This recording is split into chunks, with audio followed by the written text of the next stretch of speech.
culturelle. Je suis ravie d'être avec vous aujourd'hui, d'être l'animatrice de ce tout nouveau balado qui se veut en fait un espace de dialogue et de réflexion, surtout autour de la culture lanaudoise, surtout autour de notre culture dans cette région-ci qui est si riche. C'est la première chose que j'ai remarquée en arrivant ici il y a plusieurs années. J'y vis depuis presque 20 ans et c'est de savoir, c'est de réaliser à combien il y a d'artistes ici, combien c'est riche, combien on a des artistes talentueux. La culture ici est un cadeau du ciel. Donc, Reflet culturel, c'est avant tout une série d'entretiens approfondis avec des figures influentes et des acteurs passionnés du milieu culturel de notre région. Ici, on va mettre en lumière des parcours inspirants, des enjeux de société et surtout, on va explorer la richesse et la diversité de la culture qui fait vibrer la Naudière. Chaque épisode se veut un moment de partage où on va prendre le temps d'aborder des sujets en profondeur, des pratiques artistiques locales aux grands enjeux qui façonnent notre avenir culturel. Merci donc à vous d'être ici et sans plus tarder, on va plonger ensemble dans cette première rencontre tout à fait spéciale. Elle est captée devant public, alors vous ne les entendez pas parce qu'ils sont très, très calmes. Ils n'ont pas toujours été calmes, ils n'étaient pas calmes du tout au début. Alors, ça va revenir un peu dans le courant de la soirée. Mais c'est devant public et c'est présenté dans le cadre de l'événement Livre ouvert sur Joliette, présenté par la Société de développement du centre-ville de Joliette. Donc, cette rencontre-là, aujourd'hui, va nous permettre de s'entretenir avec deux auteurs lanaudois que j'aime beaucoup, beaucoup, beaucoup. Je le dis, je le répète, je ne suis pas gênée de le dire, c'est pas parce qu'ils sont là, je l'ai dit dans leur dos avant qu'ils arrivent. Et ils sont plus que des auteurs, on va les découvrir ensemble, mais sincèrement, ils n'ont pas besoin de tant de présentation que ça. Ils ont reçu des Grands Prix de la culture, ce sont des poètes reconnus. Bref, il y a évidemment Marie-Soleil Roy. Marie-Soleil, bonsoir. Bonsoir, Thérèse. Et il y a Jocelyn Touin. Bonsoir. Salut, Jocelyn. Alors, Marie-Soleil est autrice, c'est l'auteure de L'enfant caché dans les mots, notamment, artiste multidisciplinaire, tu as joué, il y a pas grand-chose que tu n'as pas fait. Elle offre des ateliers d'art dramatique, d'art visuel, des ateliers littéraires. Elle a fondé et dirige la maison d'édition et de théâtre Le Maritaire. Et j'en passe, là, évidemment, on va y revenir, on va parler, jaser avec toi. Jocelyn Touin, alors de la parole tatouée sur le cœur, c'est un artiste engagé, un poète, un slameur, un écrivain public, un passeur de poésie, un animateur, puis évidemment, j'en passe aussi, mais il a produit 2 albums en plus. Ça fait 15 ans moi, que je le connais. Lui, il me connaît moins un petit peu. Mais il y a un horaire de premier ministre, on va en reparler aussi, un peu comme Marie-Soleil. Vous êtes occupés les deux, vraiment. Vous avez une vie artistique très remplie et il y a plein de gens qui vous demandent. Vous êtes en demande aussi, alors on va en parler.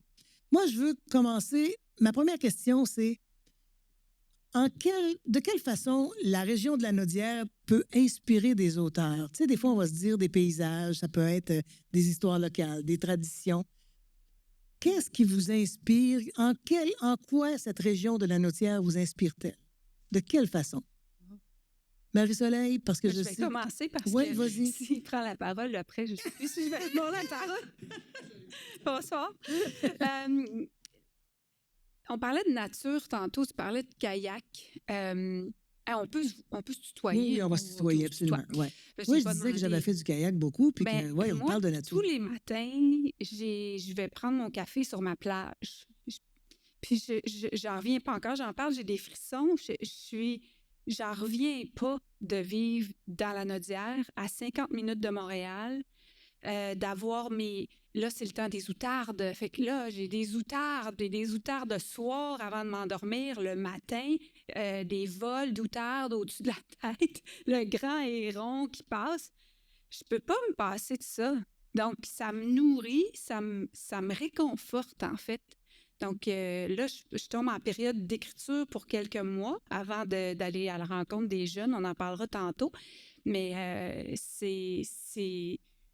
je me vois pas ailleurs. Puis là, souvent, avant d'habiter dans la Naudière, je cherchais des retraites pour justement être plus dans mon cocon pour aller écrire. Mais là, je vis dans mon cocon.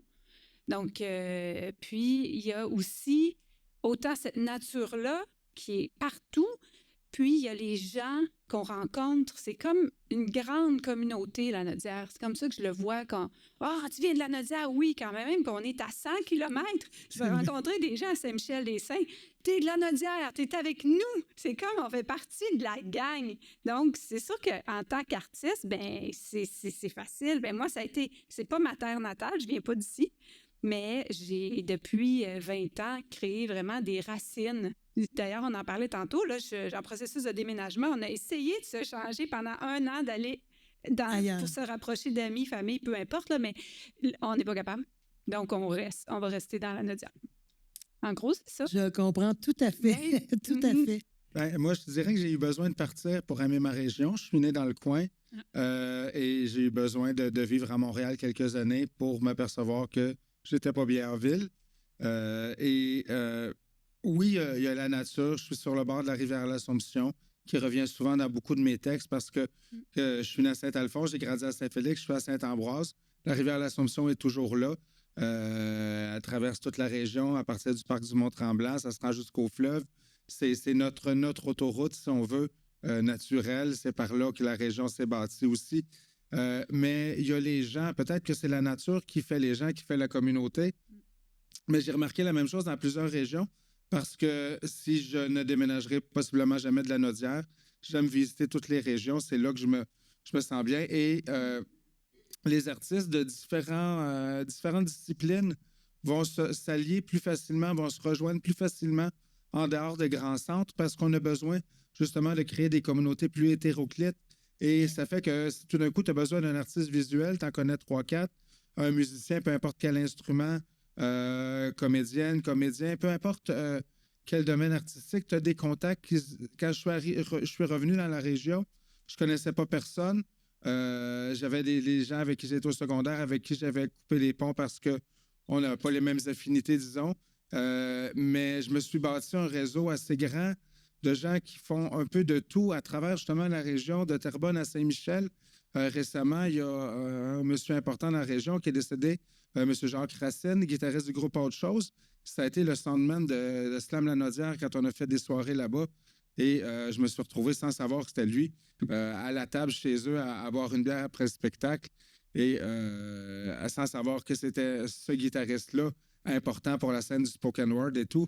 C'est pas des choses qui arrivent vraiment dans les grandes villes. Ça arrive dans les régions. Et la Nodière, c'est une région qui s'est vraiment développée artistiquement dans les dernières années. Donc, je suis chez moi, puis être chez moi, ça m'aide à créer. Vous avez chacun écrit des choses. Toi, tu fais du slam, de la poésie.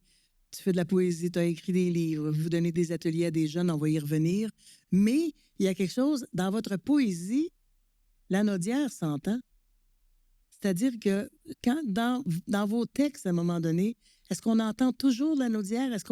Je sais que, Jocelyn, toi, souvent, ça peut être... Bon, tu peux parler de la ville, tu peux parler de politique, tu vas aller sur plusieurs sujets, mais il y a des moments où on entend, c'est-à-dire que cette région-là n'a pas fait que vous inspirez, vous autres, dans votre vie, mais a inspiré de vos œuvres aussi. Vos œuvres, est-ce qu'elles seraient différentes si vous étiez ailleurs? Ah oui. Oui. C'est drôle parce que l'année dernière, j'ai été invitée par... je travaille beaucoup dans les écoles comme artiste. J'ai été invitée par la commission scolaire de Portneuf, Québec. Donc, j'étais l'animatrice littéraire de tous les auteurs de ce grand projet-là. Puis, je me suis rendu compte à quel point, comme je parlais d'enracinement, mais là, encore plus, parce que les jeunes, c'est comme si je venais d'ailleurs. Mais pourtant, Québec, c'est à 2 heures. Mais là, j'étais la fille d'ailleurs. Donc, justement, dans mon petit atelier, je leur ai montré mon atelier dans le bois, sur le bord de la rivière, puis j'ai écrit un texte en lien avec ça, puis ça fait prendre conscience à quel point le territoire nous habite, veut pas. Mais je ne sais pas si dans tous mes textes, il faudrait que je relise, j'ai pas pris... Mais je suis sûre que oui, je suis sûre que si j'habitais dans une grande ville, comme tu dis, Jocelyn... ça serait pas pareil. D'ailleurs, ben, les textes que j'écrivais quand je demeurais à Montréal, puis maintenant, je vais me pencher là-dessus, mais c'est complètement un autre univers. Oui, Ouais, c'est vrai. C'est des univers différents. Tout à fait, oui. Oui. C'est sûr que j'ai une partie de mon œuvre, mais mes premiers textes ont été écrits à Montréal parce que j'ai commencé à écrire sérieusement quand j'étais au Cégep du Vieux-Montréal. Mais il y a toujours une position un peu plus de spectateur sur mes textes montréalais. Et je me suis aperçu à un moment donné que tous les amis que je me suis fait à Montréal étaient des gens qui n'étaient pas, sauf une ou deux exceptions, qui n'étaient pas originaires de Montréal. C'était des gens de région. Il y a quelque chose qui fait qu'on quand j'ai commencé à travailler le projet Légendes locales avec des aînés de la région, je me suis fait la réflexion. Moi, je chantais la chanson Dimanche au soir à Châteauguay sans savoir c'était où Châteauguay, sans jamais l'avoir vu. Et pourquoi une histoire qui se passe ici serait moins intéressante qu'une histoire qui se passe ailleurs? Pourquoi nos histoires à nous seraient moins intéressantes? Ben, c'est peut-être parce qu'on ne les a pas encore assez mis en valeur, parce qu'on ne l'a pas assez raconté encore, cette région-là. Parce que c'est une jeune région, c'est la plus jeune des régions administratives du Québec aussi. Mais bon, ça fait quand même un petit bout qu'on est ici, même si ça s'appelait autrement. Et il faut les raconter, ces histoires-là. Et moi, je considère que mes histoires, les histoires d'ici, sont aussi intéressantes que celles de Granby, de Rimouski, de Montréal, de Québec, parce qu'on est tous des humains aussi intéressants et on vit tous des choses merveilleuses, à la fois banales et extraordinaires. C'est dans l'angle, dans la manière de les raconter qu'on les rend intéressantes. On vient tous on vient, beaucoup d'entre nous venons des régions. Moi, je viens de l'Abitibi, une petite ville qui s'appelle Malartic, qui est pas très connue, sauf parce qu'elle a un grand trou maintenant, et à cause d'une mine qui est allée s'installer là puis qui a pris toute la place. Mais ça, c'est une autre histoire. Ce que je veux dire, c'est que quand on vient des régions et qu'il y a quelque chose d'extrêmement proche, on est plus proche entre nous. Tu disais, je me suis fait des amis de région puis tout ça. Mais ce que je trouve aussi, c'est qu'il y a un aspect de l'art en région qui est différent. Je me disais, bon, chacun, à notre manière, on transforme des histoires locales en des récits captivants. Tu sais, vous faites ça, là, vous abordez. Toi, tu as fait un livre à un moment donné, puis tu t'inventes une histoire, puis ton inspiration, même si elle ne vient pas d'ici nécessairement, de ton quotidien, ton inspiration est colorée par la région. Puis je me souviens d'un jour aussi, je dis ça à titre personnel, mais on me demandait beaucoup, beaucoup de choses à Montréal. Tu sais, j'étais là, puis je faisais beaucoup de choses à Montréal. Et un jour, il y a quelqu'un ici, Culture Lanaudière, pour ne pas les nommer, qui m'a demandé d'être membre d'un jury parce qu'ils ont dit on a des artistes de Lanaudière, ce serait pour des artistes de Lanaudière. Écoute, j'étais tellement folle, j'étais tellement contente. Je me suis dit, ah ben là, dis-moi pas que je vais rayonner chez nous. Tu sais, chez nous, juste chez. Alors, c'est ça, c'est cette appartenance-là qui est extrêmement importante. Moi, je veux savoir, je vous demanderai pas de me partager tout votre processus de création, là, quand même, mais un peu. J'aimerais ça savoir, au quotidien, quand vous travaillez, vous avez chacun plusieurs tâches. Tu sais, je sais que toi, tu joues, tu chantes, tu écris, il y a plein de choses que tu fais. Même chose du côté de Jocelyn, qui slame, qui prend la parole, puis d'ailleurs, on va que tu chantes, tu as fait 2 albums. Tu sais, ben ça, Je chante pas. Ma femme fait dire que je chante pas. OK. mais quand même, tu as produit 2 albums. Alors, on va revenir là-dessus, mais je veux savoir, dans tout ce que vous faites, qu'est-ce qui vous rend le plus satisfait, le plus heureux? Qu'est-ce qui vous fait vibrer le plus? Moi, c'est les jeunes. Je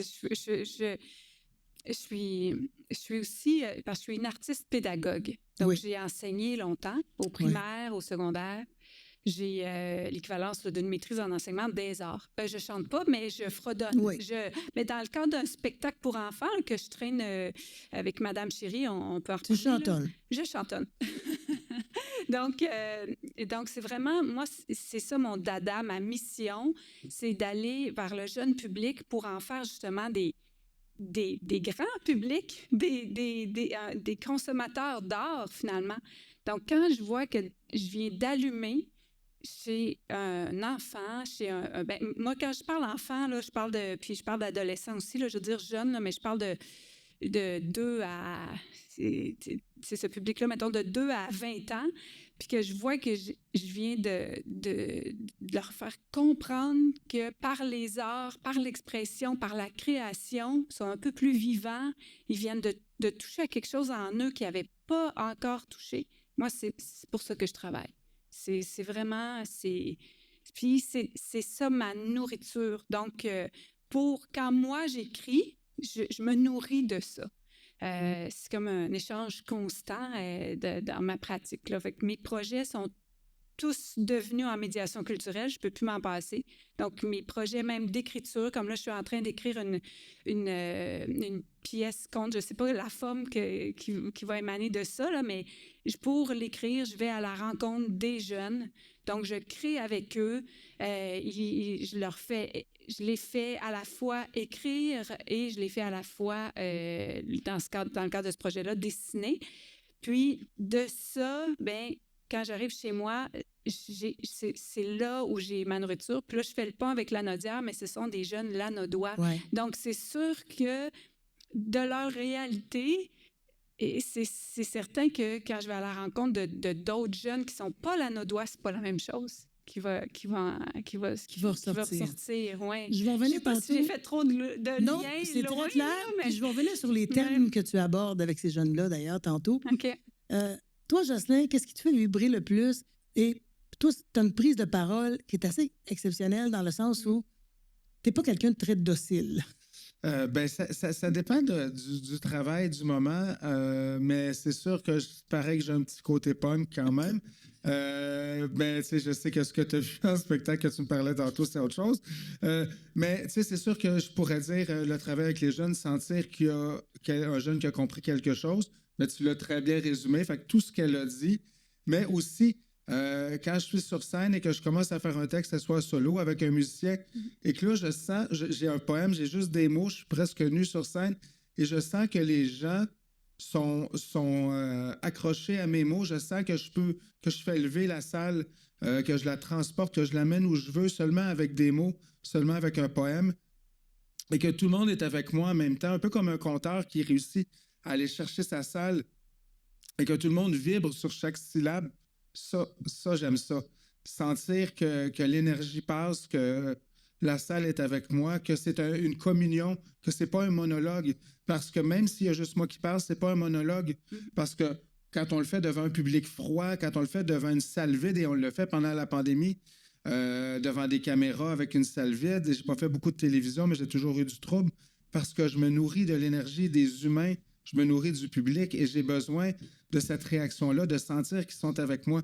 Puis quand je réussis à les accrocher, quand le poisson est bien ferré, puis que je peux le ramener vers la barque et le laisser aller et jouer avec jusqu'à la fin de mon texte et faire ce que je veux avec les gens, avec un simple poème, j'ai pas encore rien trouvé de mieux que ça. Ça, c'est extraordinaire quand même.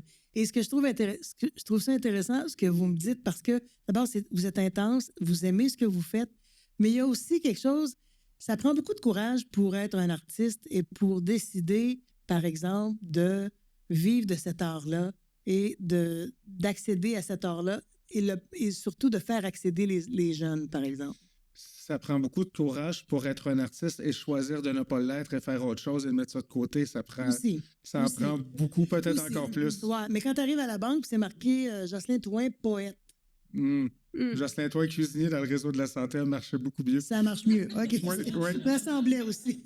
Mais il reste que tu peux vivre, tu as décidé de vivre de ta poésie, toi, de vivre de tes mots, de tes poèmes, de tes slams, de ta parole, en fait. Et à quel moment tu as décidé que ce serait assez d'avoir tu avais un bon travail, que tu aimais bien quand même, mais bon, mettons que tu aimes mieux faire la prise de parole que tu fais. Absolument.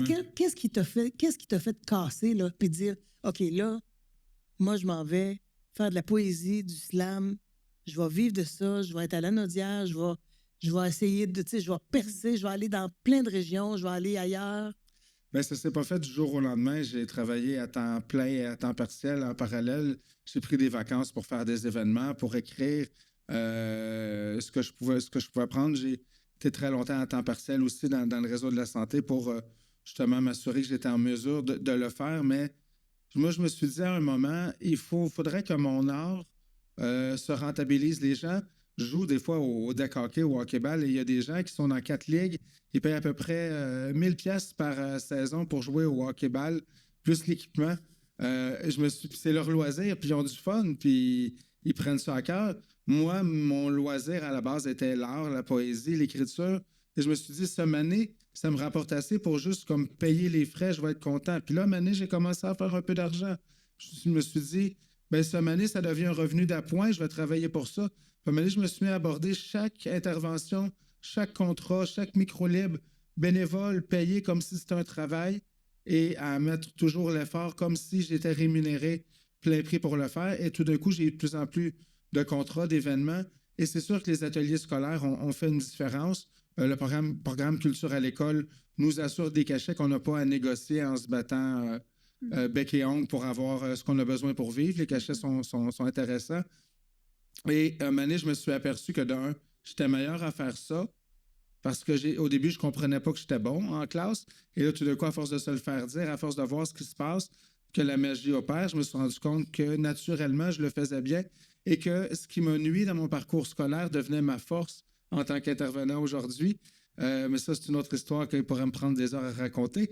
Je me suis rendu compte que c'était beaucoup plus dur pour moi d'être un cuisinier que d'être un poète, que d'être un intervenant médiateur culturel. Puis je me suis rendu compte que c'était ma place. Et j'ai tout doucement bâti cette place-là. Je me suis retrouvé quand, justement, la pandémie, quand beaucoup d'artistes à temps plein se sont mis à avoir des jobs de jour, ben moi, j'étais en train, depuis longtemps, de travailler à la quitter, mais j'avais encore ce revenu-là. Et je me suis bâti une petite stabilité financière. Une chose dans la Naudière où on peut être artiste, c'est qu'on est capable de se loger. Peut-être moins aujourd'hui, mais quand j'ai acheté, quand on s'est installé, on pouvait se loger encore à un prix intéressant dans la Naudière. Parce qu'à Montréal, je serais dans la rue, puis ici, je paie ma maison à 18 ans avec les mêmes revenus. Effectivement, tout est différent, toutes les choses sont abordées différemment. Mais moi, je veux vous parler des thèmes que vous abordez avec des jeunes, puis il y a une raison pour ça, parce que moi, je me souviens, il y a quelques années, à un moment donné, il y a plusieurs années même, j'ai une amie qui a un problème avec son fils. Et puis le fils est mal parti, puis ça va pas bien, puis ça va pas bien à l'école, puis ça va même assez mal. Et elle me dit, le prendrais-tu pour une journée en studio? Amène-les voir en studio, là, quand tu fais de la radio, là, qu'est-ce que ça a l'air? Je dis, boy, ça va-tu l'intéresser? Elle dit, écoute, n'importe quoi pour qu'il sorte une journée puis qu'il voit d'autres choses, que j'essaie de l'intéresser à tout, puis ça ne fonctionne pas. Mm-hmm. Alors, je l'ai amené en studio, puis je me souviens, il y a eu un échange avec Ron Fournier.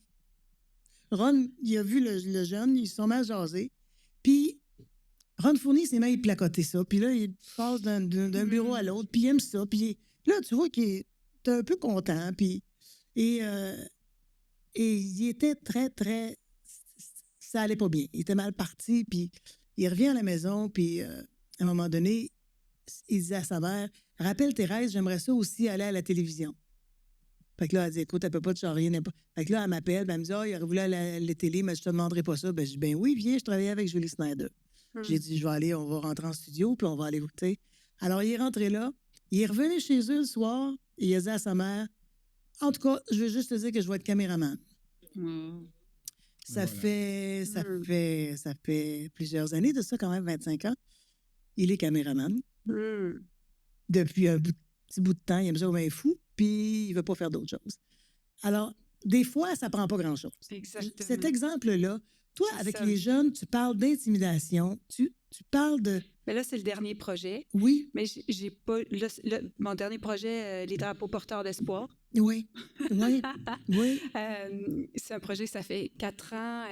Parce que tu vas lancer officiellement demain. Ben, en fait, c'est le cartonné, le livre cartonné. C'est ça. OK, on va faire une petite histoire courte. On va essayer de faire...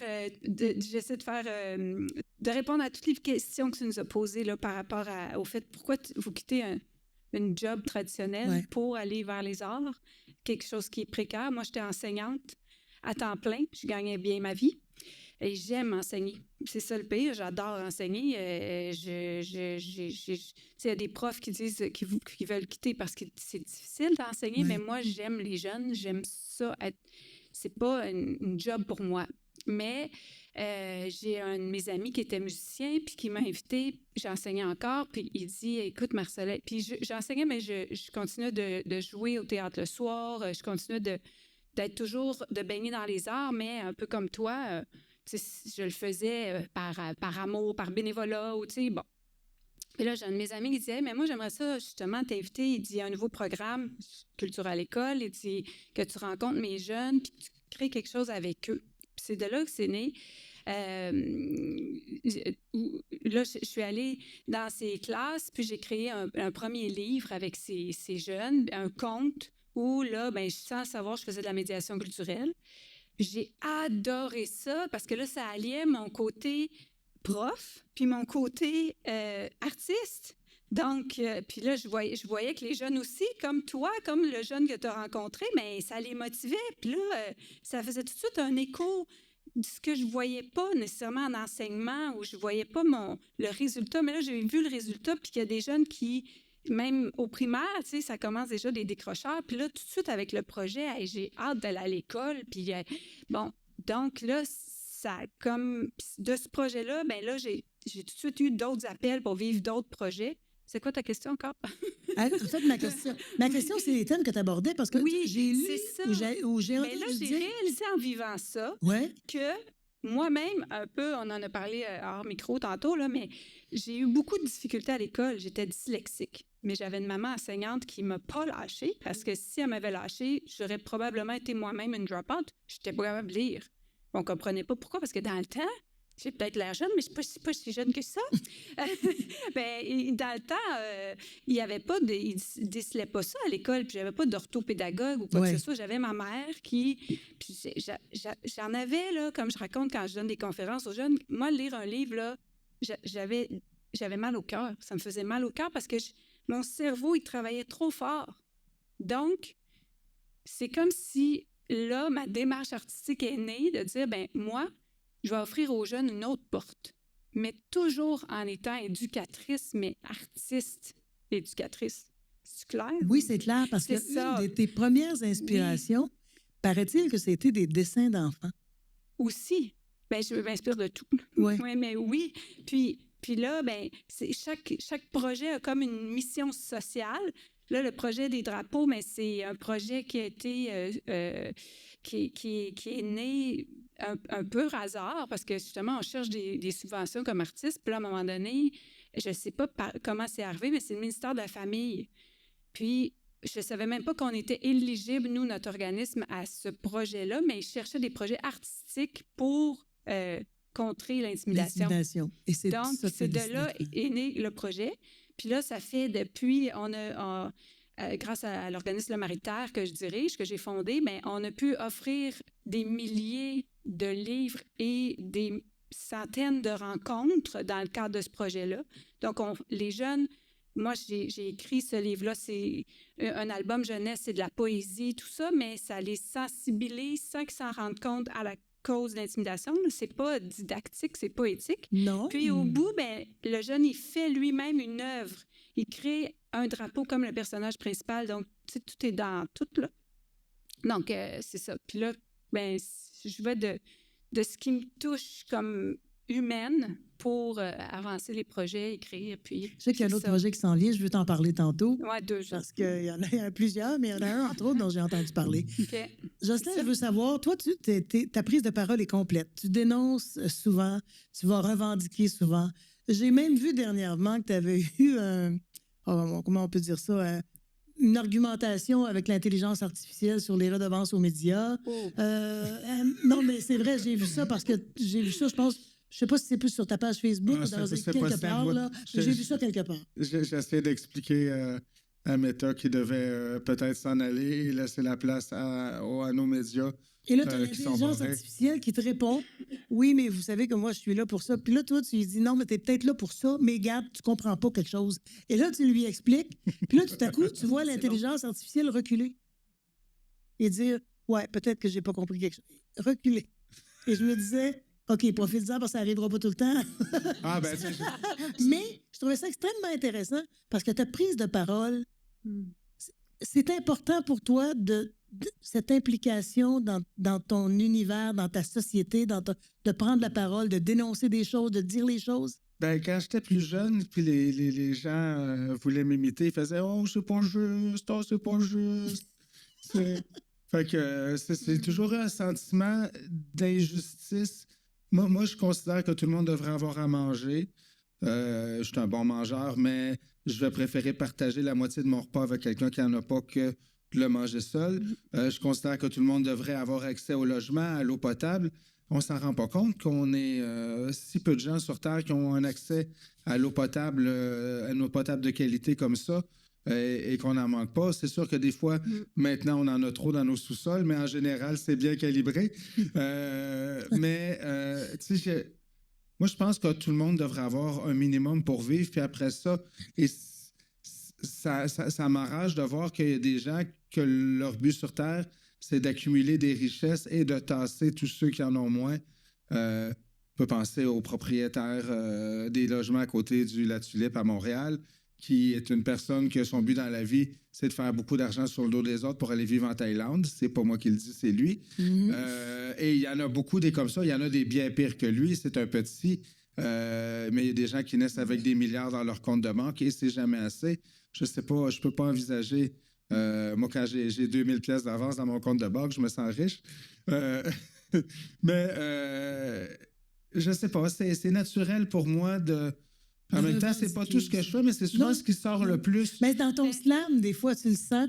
Moi, je l'ai senti dans des slams que j'ai entendus de toi dans un spectacle il y a quelques années quand même, mais où c'était, waouh, c'était du solide, là. Chaque phrase était comme au scalpel, là. Mais j'essaie de pas être moralisateur non plus, du sens où... puis le texte auquel tu fais référence, parce que tu m'en as parlé hors d'onde, ma journée néolibérale, tu sais, c'est au lieu de dire « Ah là, les méchants capitalistes », ben moi, je me mets en scène et je mets aussi, avec franchise humilité, mes travers, parce que c'est bien facile de dire tout ça, faisant attention à la planète. Mon char roule au gaz et des fois, je fais 5 heures de route pour aller donner un atelier de poésie dans une classe, là. Je veux dire, je ne suis pas meilleur qu'un autre. Et c'est vrai que tu t'impliques, c'est vrai que tu t'inscris toi-même dans tes... Parce qu'il n'y a rien de pire qu'un texte moralisateur. C'est pas ça qui va aider, c'est pas ça qui va changer le monde. Puis parce que dans cette grande farce qu'est l'humanité, je suis aussi coupable que les autres. Aussi coupable que les autres, sans doute.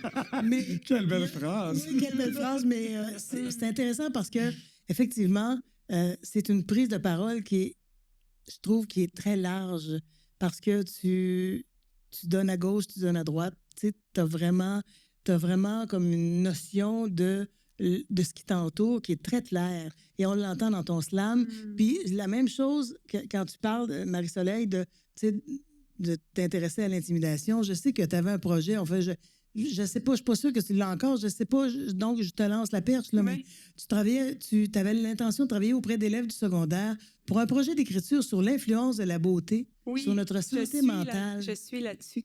Tu es là-dessus, tu travailles là-dessus. Oui, mais ça fait deux... Donc, attends, l'influence de la beauté sur notre santé mentale. Oui, c'est ça. Gros sujet. Peux-tu nous en dire Puis je veux juste finir. J'ai le goût d'ajouter quelque chose à Jocelyn. Vas-y. Tu parlais de l'eau, mais la culture. Moi, je pense que notre culture devrait être gratuite.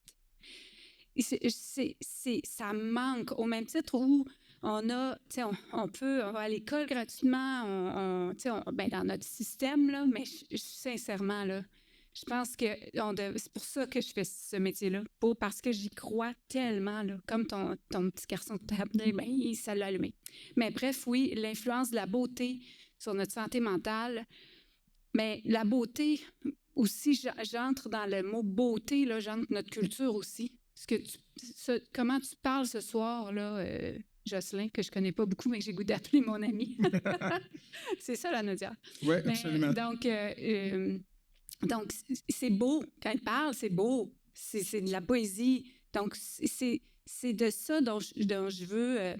que je suis en train d'approfondir pour écrire mon texte pour amener une bonne et saine mentale auprès des jeunes parce que dans ma vie personnelle, il nous est arrivé un grave accident, donc quelqu'un qui allait super bien, mais qui finalement... la santé mentale, c'est comme... ça peut être aussi comme... je vais essayer c'est comme un petit bras cassé dans la tête. Donc, mais on s'en occupe pas. Puis tant que... Tu sais, moi, j'ai tout le temps été une personne qui avait une grande ouverture pour que des gens qui avaient des problèmes de santé mentale et tout ça. Mais c'est comme si quand ça rentre pas dans ta cour à toi, ça te touche, mais ça te touche moins. Mais quand ça vient te toucher, là, tu fais OK. C'est parce que le petit bras qui casse dans la tête, là, il est tough en titi là, à réparer. Là. C'est pas juste un plâtre qu'il faut mettre là-dessus. Là. Fait que là, en tant qu'artiste, chercheuse ou quoi que ce soit, je dis, mais tu sais, bon, c'est sûr, il y a des pilules, c'est sûr qu'il faut se soigner, là. Il faut avoir un bon mode de vie, c'est la base, là, pour soigner notre santé mentale, tout ça.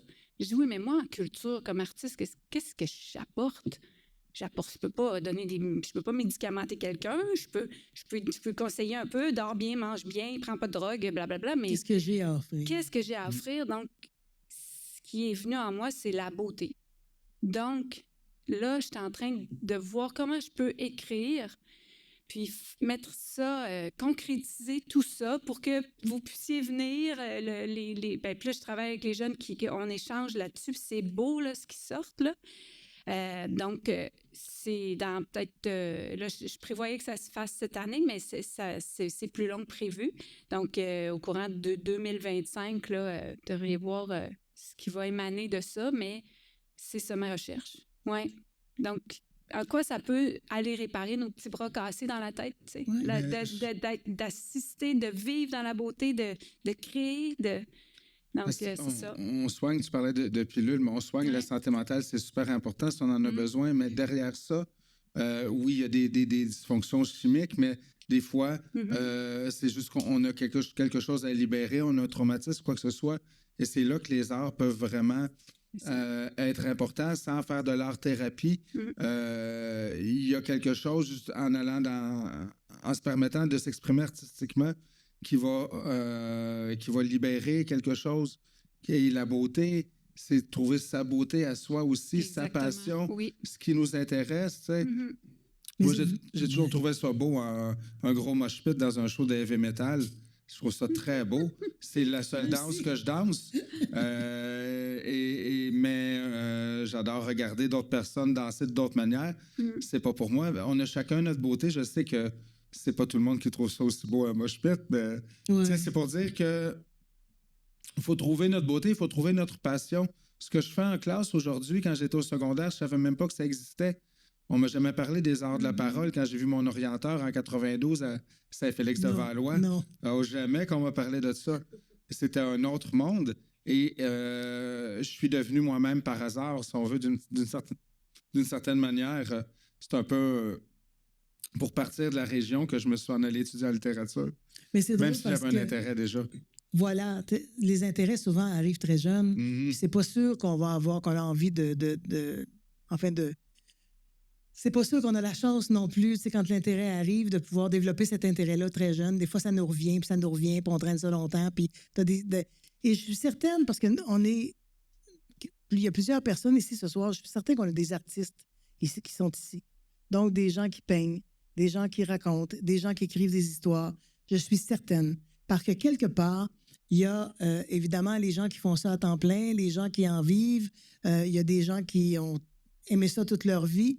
Puis il y a des gens qui le font en catimini un petit peu chez eux. Alors, je suis certaine qu'on a des peintres dans la salle où on a des gens qui peignent, peut-être pas à cachette, mais il y a peut-être des gens qui peignent, qui s'essaient de raconter des histoires.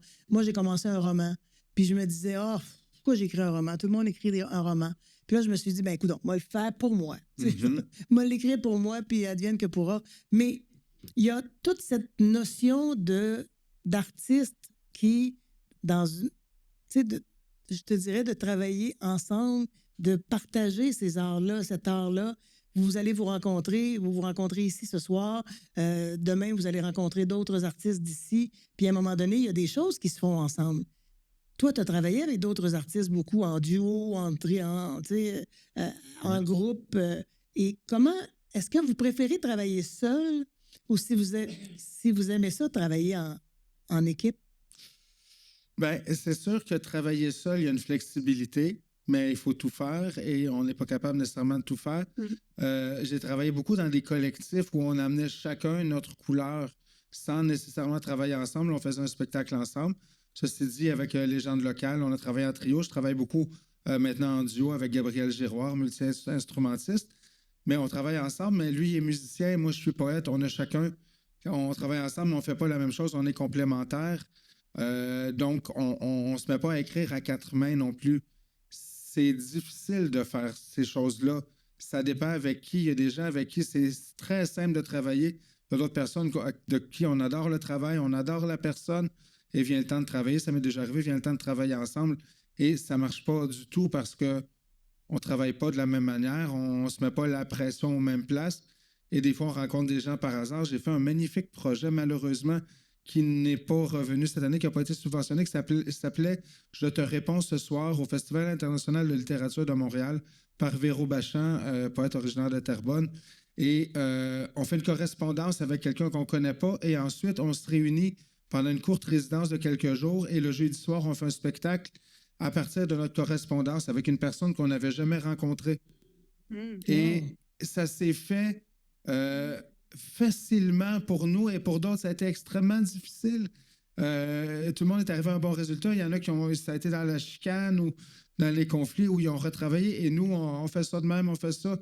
Et tout s'est placé comme si on travaillait ensemble. Je travaillais avec Isabelle Miron sur ce projet-là, et on a travaillé ensemble tellement facilement. C'est fou. Donc, des atomes crochus, ça existe. Là, ça existe même avec des gens qu'on ne connaît pas. Et c'est souvent plus facile. C'est comme un coup de foudre. Une première rencontre, les premiers temps, c'est facile d'aimer quelqu'un. Après 1 an, 2 ans, quand les travers ressortent, quand on ne se rend plus la bédaine, des fois, c'est moins long que ça. Oui, c'est ça, mais comme ça fait 24 ans que je suis avec la même, je vais un peu oublier les débuts. Mais, tu sais, ce que je veux dire, c'est que c'est facile au début d'être émerveillé, et c'est un peu plus tard que tous les petits défauts sortent. C'est la même chose à travailler en duo, en trio. Au début, c'est simple, mais à long terme, ça devient difficile, et il faut le faire aussi d'une manière professionnelle. De la même façon que quand on travaille, on a une job de jour. C'est pas tous nos collègues qui sont aussi agréables, gentils ou productifs. J'ai un ancien collègue dans la salle. Là. Il a sûrement des noms en tête, c'est peut-être les mêmes que moi. Moi, j'ai une question. On a un micro ici, pas loin, je pense, pour les gens de la salle. J'aimerais ça vous demander. Est-ce qu'il y en a parmi vous qui faites de l'art ou qui avez je vous dirais, ça peut être quelque chose que vous faites juste comme ça. Ça peut être de la peinture, ça peut être de l'écriture. Je ne vous poserai pas 1000 questions, mais dites-moi, il y a certainement des gens parmi vous qui faites des choses artistiquement parlant. Vous faites quoi, monsieur? Dad? Je fais de la peinture. J'ai fait les volets en rouge chez moi, puis on a eu beaucoup de discussions là-dessus. OK. Donc, votre peinture à vous? Non, mais autrement, j'ai participé avec l'Université du 3e âge, un atelier d'écriture. J'ai fait 10 ans, je pense, puis on a publié 4 recueils. Donc, j'ai beaucoup de plaisir là-dedans. Et Linda Amiot, qui était notre animatrice, qui demandait à chaque fois pourquoi vous êtes inscrit à l'atelier. Puis moi, je disais, c'est pour apprendre à écrire pour rien. Parce que je ne suis pas pire pour faire des hommages funèbres, des trucs qui servent à quelque chose, mais faire la fiction, non, ça ne me disait rien. Donc, j'ai appris graduellement écrire pour écrire. À écrire pour rien. Et je veux juste revenir tantôt sur ta chanson « Dimanche soir à Châteauguay ». Tu ne le sais peut-être pas, mais c'était conçu et écrit à Saint-Gabriel-de-Brandon. Et on a mis Châteauguay parce que Saint-Gabriel-de-Brandon, il y avait trop de syllabes dedans, ça rimait pas. Châteauguay arrivait à 3, puis ça rimait avec le reste. Fait que finalement, j'avais déjà vu le quai. Fait que finalement, c'est un produit local. Exactement, vous avez tout à fait raison. Il y a beaucoup de beaux dommages dans la région aussi. Oui, absolument. Mais si je peux faire un petit... Parce que c'est un message que je porte en classe. Souvent, on a peur de faire de l'art comme loisir ou comme activité. Et moi, je joue au hockey, je suis pas bon. Venez pas me voir jouer. Je suis vraiment pas bon. Je suis pas beau à voir jouer, mais ça me fait du bien. Ça me libère physiquement, intellectuellement. Ben, l'écriture, la peinture, la chanson, ça fait du bien. Et anciennement, il y en a encore aujourd'hui, mais les arts populaires, les arts folkloriques, Tout le monde avait son pas de gigue, tout le monde avait son air de violon, avait sa chanson. Ma grand-mère, je n'ai jamais entendu chanter, chantait son petit voile volette au vent dans le temps qu'il y avait des parties. Tout le monde avait son air. Personne n'était professionnel. Personne n'était professionnel, mais tout le monde le faisait et ça faisait du bien. Ouais. Et il faut se permettre de faire de l'art non professionnellement, de faire les arts populaires, c'est important. Autant qu'on a le droit d'être des vrais travailleurs culturels, des vrais artistes, des professionnels, d'être rémunérés en tant que tels, autant que tout le monde a le droit de faire de l'art comme j'ai le droit de faire du sport. Et moi, j'aime ça chanter, c'est les autres qui n'aiment pas ça quand je chante. Je suis peut-être pas le seul. Que tu dis ça, parce que moi, je dis souvent aux enfants, des fois, je donne des ateliers de théâtre aussi, puis là, je leur dis, mais qu'est-ce qu'il faut pour faire du théâtre? Alors, du public, un costume, du maquillage, tout l'apparat. Je dis, mais non. Ben là, qu'est-ce qu'il faut pour faire du théâtre? Puis il y en a tout le temps un qui arrive, ben un humain, ben oui. À la limite, un humain, quelqu'un avec un miroir, tu peux te faire une scène de théâtre. Donc, non, mais c'est vrai, c'est comme si on n'avait pas cet éveil-là de l'imaginaire juste pour nous, pourquoi pas? Et se faire plaisir. Moi, je me souviens rapidement une anecdote, une amie qui est en peine d'amour, grosse peine d'amour, puis on a de la misère à la relever, puis à la remonter, puis on essaie de l'aider, puis tu sais, une peine d'amour, on sait ce que c'est, ça fait mal, puis c'est long, puis des fois, c'est plus long pour d'autres. Et un jour, elle s'en va dans une exposition, les impressionnistes. Il y avait une exposition des impressionnistes à Montréal, puis elle va voir l'exposition. Puis elle sort de là, puis elle m'appelle. Puis là, j'ai dit, comment tu vas? Tu vas-tu mieux? Tu te sens-tu mieux? Non, elle dit, il faut que je te parle de l'exposition des impressionnistes, il faut absolument que tu ailles voir ça. J'ai dit, oui, je l'ai vu à Paris. Oui, mais il faut absolument que tu ailles voir ça. Moi, toi, comment tu vas? Là, elle venait de voir ça, puis je ne sais pas qu'est-ce que ça y a fait, mais j'ai dit, donc, là, à un moment donné, je me disais pas bien. Là, j'ai appelé une amie, je disais pas bien, elle fait juste parler des impressionnistes, je sais pas, je t'inquiète. Et quelques semaines plus tard, elle arrive chez nous avec un petit coffre de bois, un petit coffret de bois, puis elle rouvre ça, et dit, tada! Je dis, qu'est-ce qu'il y a là-dedans? Oh mon Dieu, des tubes de peinture avec... Et là, je lui dis à la blague, tu vas peindre impressionniste. Elle dit, oui, madame. Elle a fermé ça. La peine d'amour était derrière elle. En tout cas, on n'a jamais entendu parler. Et elle s'est mise à peindre pour son plaisir. Puis à un moment donné, je me disais, est-ce que tu vas en vendre? Est-ce que tu vas... Puis elle me disait, non, c'est pas pour en vendre que je fais ça, c'est pour... Et tu rentres dans sa maison, puis il y en a à peu près partout, mais sérieusement, c'est beau ce qu'elle fait. Elle n'est pas capable de dessiner. Elle n'est même pas capable de dessiner une banane. Je veux dire, demande-y pas de dessiner quelque chose, mais elle a des couleurs. Puis là, il y a des couleurs dans ses affaires. Et ça, c'était une thérapie. Donc, l'art, pour nous tous, je pense, est une forme de thérapie. Et c'est ça qui est extrêmement important. C'est ça dont il faut se souvenir. Est-ce que l'art a déjà soigné quelque chose chez vous? Absolument. Tous les jours. OK. Oui, OK. Ben, oui. Jocelyn? Moi, j'ai passé de 12 à 17, 18 ans à avoir le goût de mourir. Puis l'art a fait que j'ai le goût de vivre tous les jours de ma vie. Bravo. Ouais, bravo. Mais j'ai compris, je me suis compris à travers ça. Puis mes premiers textes, là, c'est du gratte-bobo en masse, là. Puis quand je vais au secondaire, puis quelqu'un se met à écrire, je me souviens, une fois au primaire, on me dit, elle, tu vas voir, là, elle veut plus rien savoir, elle est en colère contre tout, elle ne fera pas l'atelier, passe même pas, perd pas de temps avec elle, 8 pages en 45 minutes.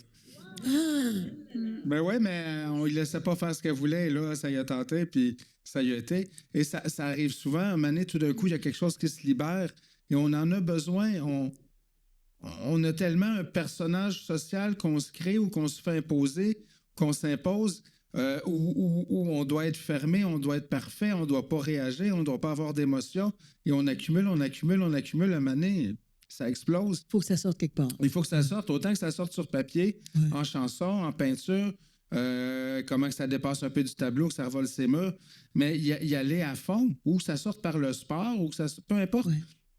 Tu sais, tu parlais justement tantôt d'école, et il y a un moment où tout a changé. Pour moi, quand j'ai su que je continuerais à faire des ateliers, toute ma vie. Je suis en secondaire 3 d'une école à Montréal et il y a un jeune qui se lève après avoir fait un peu d'écriture. Mon atelier n'était pas encore très prêt à ce moment-là.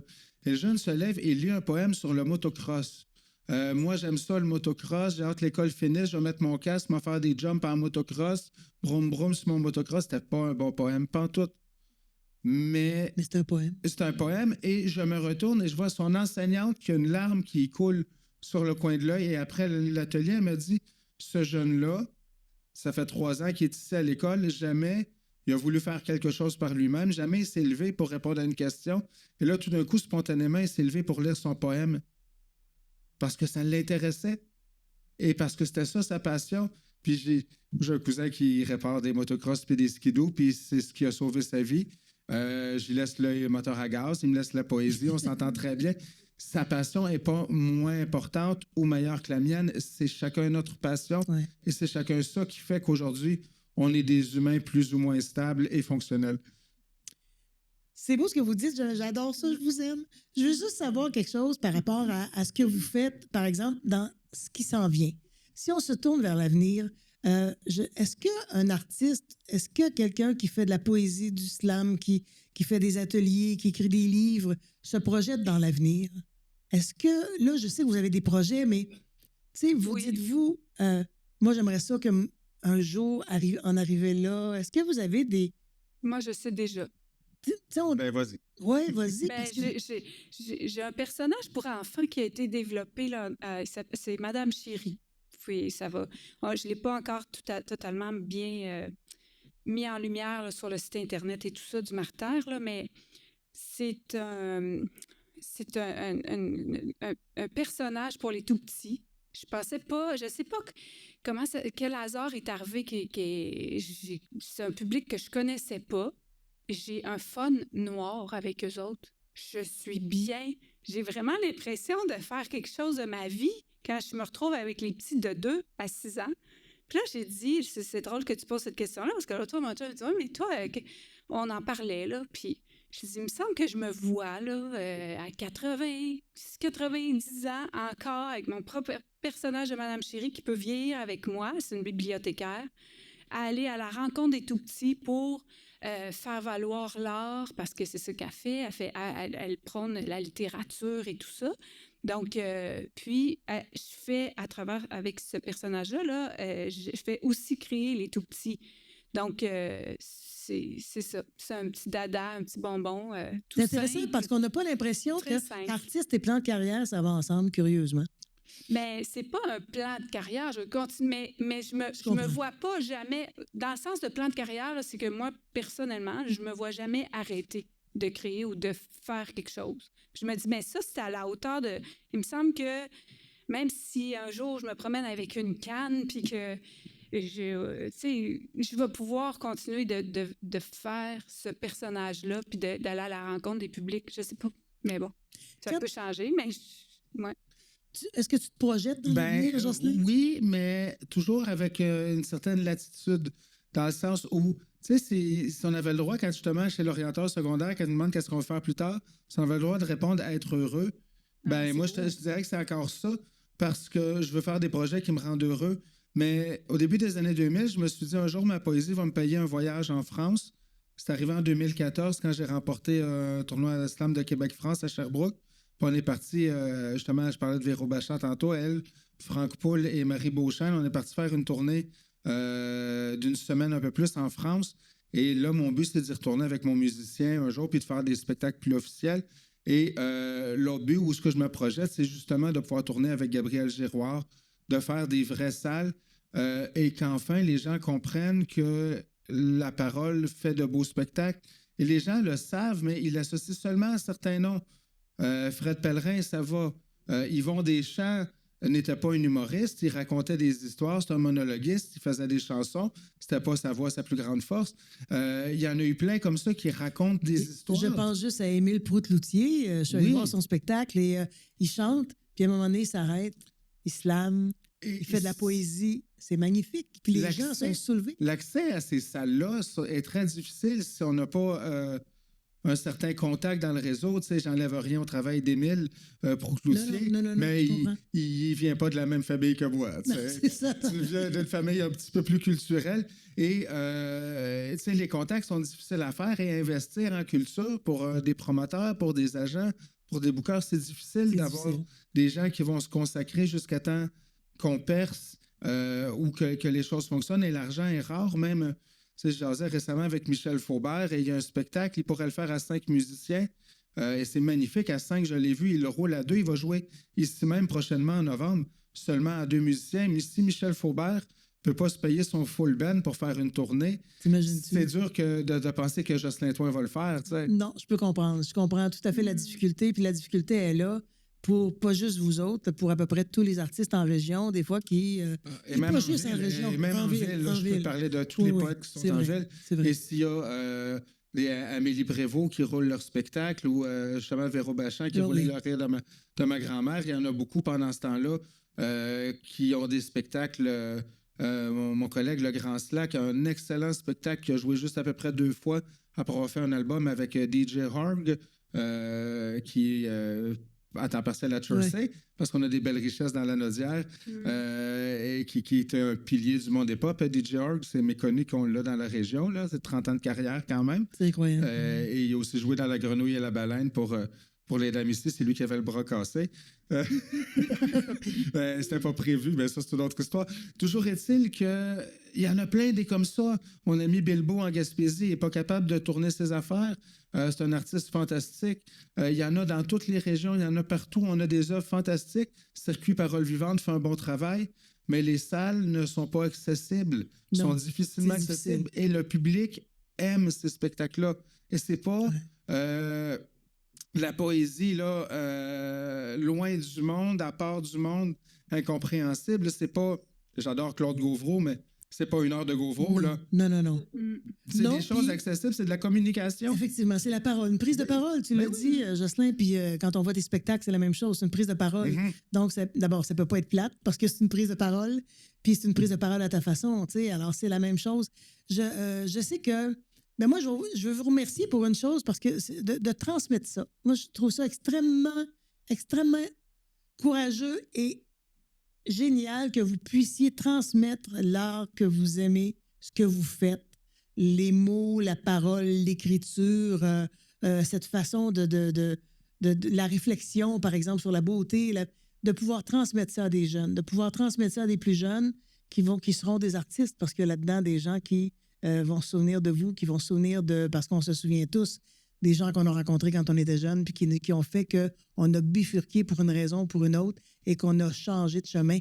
Le premier livre que j'ai fait, un petit livre broché avec des jeunes, j'ai retrouvé une des jeunes filles qui était là, être rendue à l'université, puis on se croise dans la rue, comme ça, une rencontre par hasard. Puis elle dit « Ah, Marie-Soleil! » Là, je la reconnais plus ou moins, j'en vois des milliers par année, mais je dis « Ouais, je pense qu'on se connaît, tout ça. » Elle dit « Oui. » Elle dit « Moi, je suis maintenant à l'université, puis on a fait un projet ensemble, j'étais au primaire. » Je dis « Ah oui, oui, je me rappelle. » Ben oui, c'est vrai. Puis là, elle ouvre son sac, puis elle dit « Moi, je traîne toujours ma copie qu'on a eue pendant la rencontre avec toi, parce qu'elle dit ça m'a amenée à où je suis aujourd'hui. » Donc, on le sait pas, tu sais, quand on rencontre, l'impact qu'on a juste de... On le sait pas, comme ton jeune homme qui veut être... le jeune garçon qui veut être caméraman, on le sait pas. Fait que c'est pour ça qu'il faut continuer. C'est ça le moteur, dans le fond. Là, on ne sait pas. Puis sa mère me disait, ça relève du miracle qui veut être caméraman, peux-tu croire? Puis dans le fond, je disais, ben encourage-le, là. Il veut être quelque chose. Ben oui. Là, c'est nouveau. Il veut être quelque chose. Même si ça ne fait pas ton bonheur, pousse. Et finalement, ben, il est allé à l'école de technologie des médias. Puis il l'a fait. J'ai une petite fille à Chibougamau. J'avais parlé de mon cerveau, comment il fonctionne, puis comment je le comprends aujourd'hui, surtout en regardant ma fille grandir, parce que je savais que j'avais un cerveau différent, mais je ne comprenais pas. Et elle vient me voir après le cours et elle dit « Ça m'encourage énormément de voir que quelqu'un comme moi, qui pense comme moi, que son cerveau fonctionne comme moi, qui a réussi, qui fait ses affaires et qui se promène, qui vient jusqu'à Chibougamau pour parler de poésie puis de création. » Puis même si j'écrirai peut-être pas, je vais me souvenir de ce moment-là comme un moment qui a changé ma vie. Puis je suis sûr que tu as vécu des moments comme ça, tu en as vécu plusieurs. Puis on les oublie des fois, mais ces jeunes-là ne les oublie pas. On sème des graines. Et même, tu sais, si on en sauve un par classe, on va avoir sauvé et un être humain et beaucoup d'argent à la société aussi. Parce qu'on met souvent en opposition les arts et l'argent, mais des humains sains, en santé, des humains qui sont bien dans leur tête, dans leur cœur, qui s'accomplissent, qui s'épanouissent, qui ont des passions, ça rapporte beaucoup à la société et ça enlève beaucoup de problèmes en soins de santé, en répression, en police, en prison aussi. Parce que quand on est heureux, on a tendance à faire des choses joyeuses et non pas des... c'est vrai. C'est ça. Je sais, pour avoir été malheureux longtemps, j'ai fait quelques conneries à l'adolescence et je suis chanceux, comme j'étais blanc, la police regardait ailleurs. Écoute, sérieusement, je comprends tout à fait ce que tu as vécu puis ce qui peut arriver dans une vie pour la changer. Je ne sais pas si vous avez des questions. Pensez-y si vous avez des questions dans la salle parce que permettez-vous de poser des questions. On a un micro, là, et on va juste vous le passer. Puis pendant que vous réfléchissez à votre question, parce que je ne vous lâcherai pas, je vais vous revenir. Jocelyn, tu sais, des fois, moi, ça m'est arrivé de demander en studio à quelqu'un, à un chanteur, chante-nous d'un petit bout. Puis là, il me disait tout le temps, ben non, tu peux pas demander ça à un chanteur, je peux pas à cette heure-là, c'est le matin, j'ai pas de voix. Si je te demandais de me faire un paragraphe de slam, peux-tu le faire ou si tu vas me dire, non, je suis pas prêt? Je pourrais le faire, mais je voudrais juste ajouter une précision parce qu'on utilise beaucoup le mot slam aujourd'hui. Oui. Puis, tu sais, à la base, le slam, c'est une compétition de poésie jugée par le public. Oui, c'est vrai. Et si toute la poésie performée est maintenant du slam, ben Claude Gauvreau était mon slameur favori. Ce qui est illogique puisqu'il est mort bien avant. En voulant dire que... Je comprends. Je suis un officier de la parole, mais je le précise. Puis c'est souvent, on ne prend pas le temps parce que quand on a 2 minutes d'entrevue, on n'a pas 2 minutes pour expliquer ça, mais on utilise beaucoup le terme slam parce qu'il est à la mode et il vend dans les écoles. Tant mieux, ça me donne de la job. Oui. Mais moi, quand je fais écrire, probablement, on ne peut pas écrire un slam parce qu'un slam, c'est la performance d'un texte. T'écris un poème. Parce que le vrai nom, c'est Poetry Slam, slam de poésie, à sa base dans la formule originale à Chicago en 1986 par le très célèbre slam papier Mark Smith. Oui, j'aime ça que tu dis ça. Oui, un gars que j'ai eu la chance de rencontrer quand même. Oui, il est passé à Montréal au moins 3 fois, mais je l'ai rencontré 2 fois. Et j'ai mon pèlerinage à Chicago à faire aussi, d'ailleurs. Parce qu'il organise encore dans le même club de jazz des événements de slam, encore aujourd'hui, plus de 30 ans plus tard, au Green Mill, qui est un club de jazz. Et le slam ne vient pas du rap, et eux, slam en vers libre, contrairement à ce qu'on voit un peu plus. Oui, c'est vrai. Ça, c'est bon de le préciser. Je peux te faire une strophe d'un texte qui s'appelle Atomes et imaginaire, drette comme ça. J'ai vu le même regard de chevreuil fou dans les yeux de chaque village. Sursaut, sommeil, chloroforme, à l'ombre de clochers chambranlants.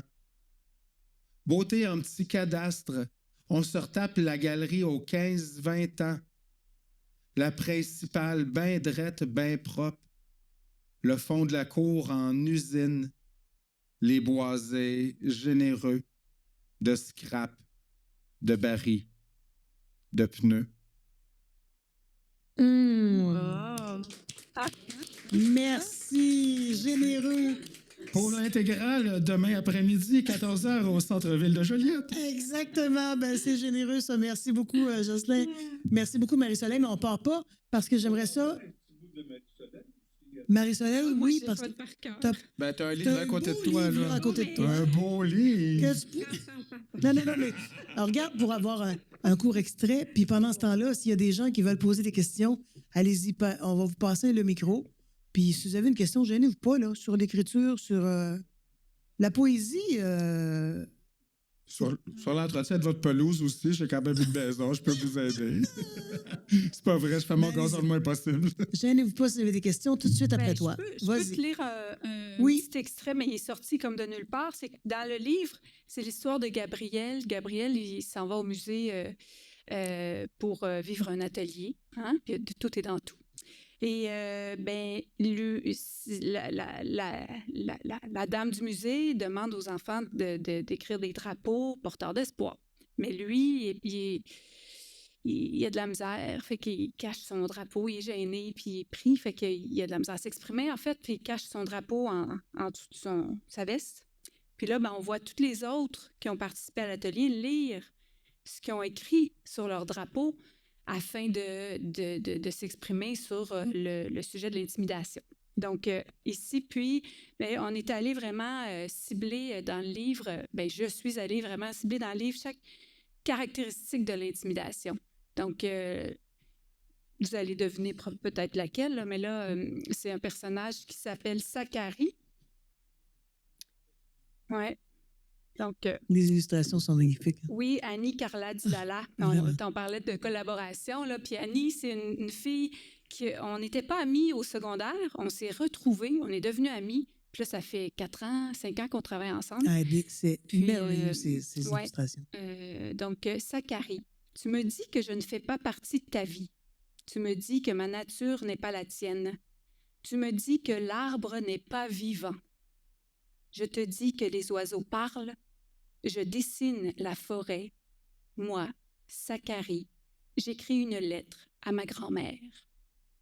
Donc, c'est chaque personnage, dans le fond, c'est pour enfants, hein, mais chaque personnage dénonce l'intimidation, mais par une prise de parole de confiance en lui et de ce qu'il est. Parce que moi, j'aime pas me battre.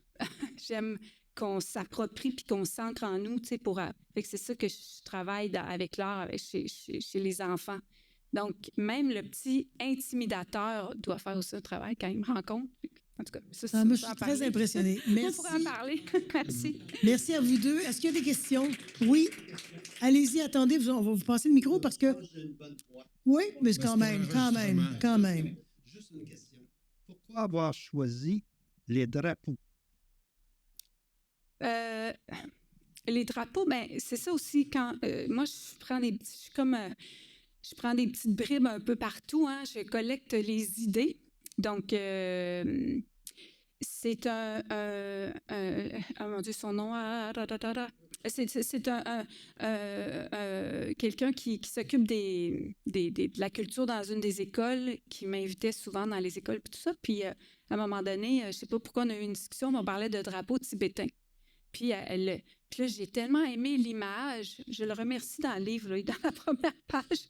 Mais c'est de cette image-là qu'est né le drapeau qui flotte, qui là, était comme ma notion spirituelle quand on en a parlé, mais aussi le drapeau, je parlais de prise de confiance en nous, mais tu sais, comme que chaque enfant devient son propre territoire, c'est comme chaque pays a son drapeau, donc on s'affirme, on s'affiche, mais là, l'enfant, il se fait son drapeau à lui.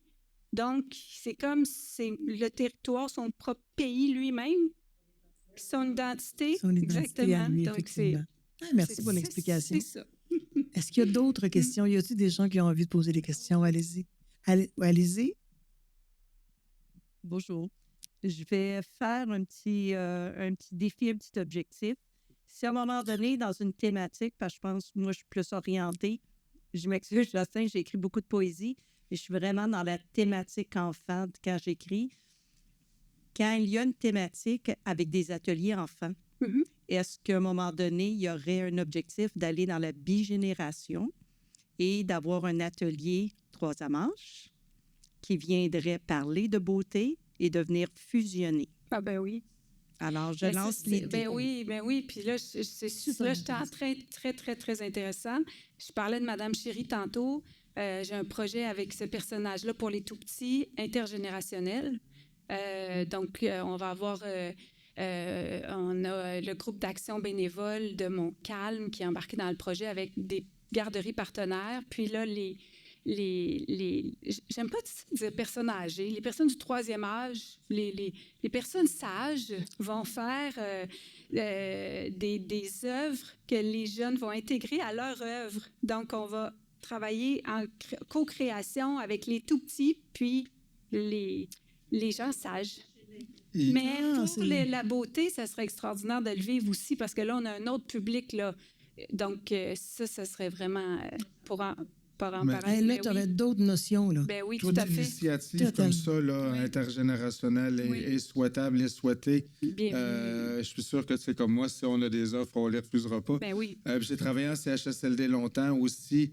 Mon projet, justement, Légende locale, le but, c'était d'interviewer des gens de 80, 90 ans et de raconter l'histoire d'une manière où un enfant de 10 ans, 12 ans pourrait la trouver intéressante sur un rythme plus rapide, plus moderne, mais que l'histoire de 1930 soit intéressante aujourd'hui pour justement favoriser cette communication intergénérationnelle-là. Je pense que c'est vraiment essentiel parce que l'expérience amène, on le sait maintenant à notre âge, l'expérience amène beaucoup, beaucoup de connaissances qui ne s'apprennent pas dans les livres. Et c'est pas nous autres qui avons inventé si jeunesse savait, si vieillesse pouvait. C'est encore comme ça. Et j'aimerais bien que ma fille écoute mes conseils ou celle des gens plus âgés. Mais semble-t-il que je n'étais pas mieux à son âge. Ben, je vous remercie beaucoup. Est-ce qu'il y a d'autres questions? Je ne sais pas s'il y a d'autres questions.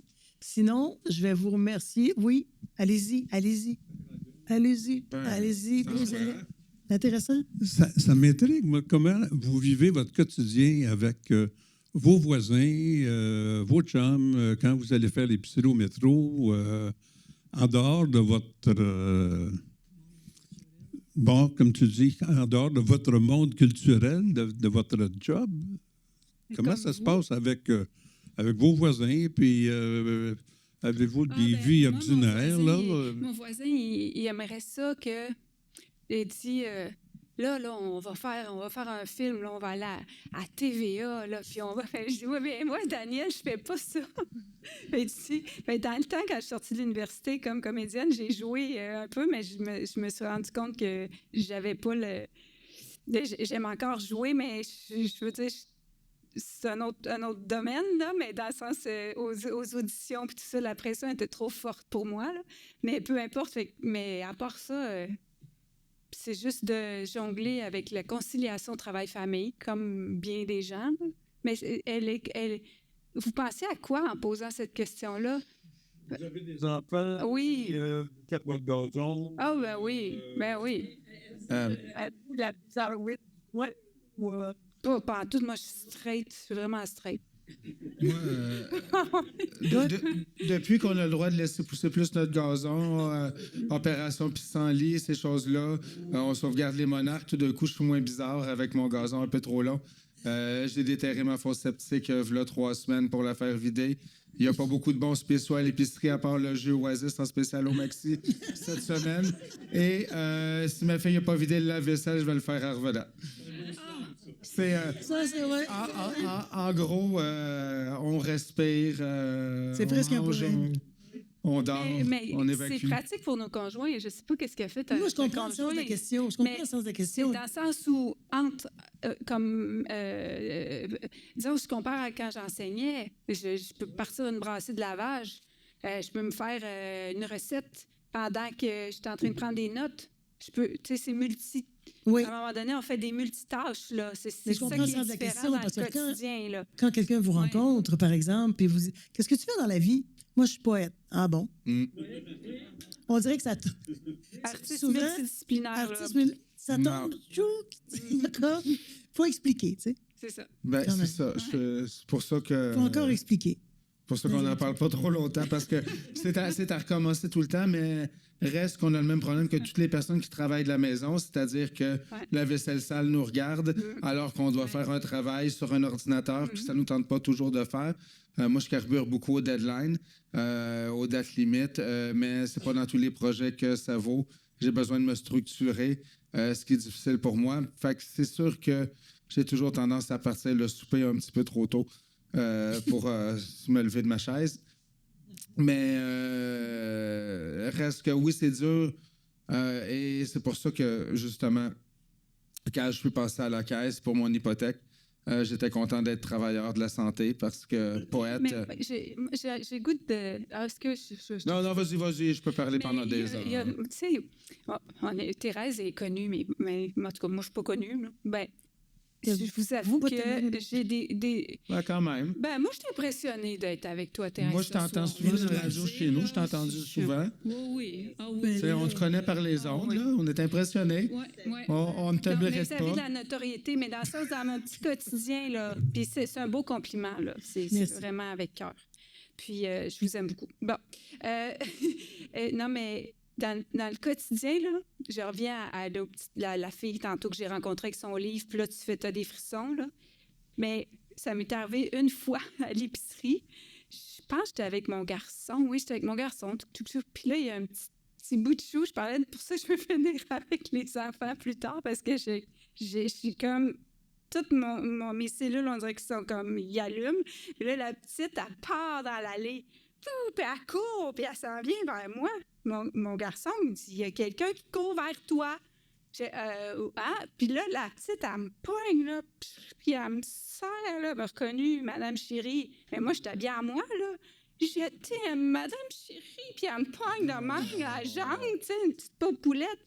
Écoute, c'est ça qui change à mon quotidien, mais ça fait mon année. Ouais, là. c'est un beau salaire, ça. Ça m'est pas arrivé Ouais. des millions de fois, mais ça, des fois, des petites micros, des petites choses comme ça là, qui vont venir fleurir le quotidien. Puis là, tu dis, OK, je continue. Puis je m'en vais devant mon ordinateur pour essayer On arrête plus. d'aller chercher pour que ça continue, tu sais. En tout cas, merci beaucoup, beaucoup, beaucoup d'être les artistes que vous êtes. C'est vraiment un cadeau du ciel qu'on vous ait dans la Naudière et bon lancement demain, parce que pour ton livre, évidemment. Et bonne poésie demain, parce qu'il y aura de la Merci. poésie demain aussi pour toi sur la place Bourgette. Puis, si je peux ajouter, moi, ce que je souhaite pour la Naudière, c'est qu'il y ait des artistes dans toutes les écoles à chaque année, et souvent plus qu'un, que ce soit moi, que ce soit toi, que ce soit un autre. C'est pas important. Ça prend des artistes à l'école, ça change les choses. C'est pas seulement un divertissement, c'est une aide inestimable pour les enseignantes et les enseignants. Et ça change la perspective. Oui. Beaucoup, beaucoup. Merci. Merci à vous. Merci d'avoir été là. Merci de nous écouter. Merci beaucoup à vous. Hey, vous avez été un public extraordinaire. Merci beaucoup, beaucoup, beaucoup. Merci.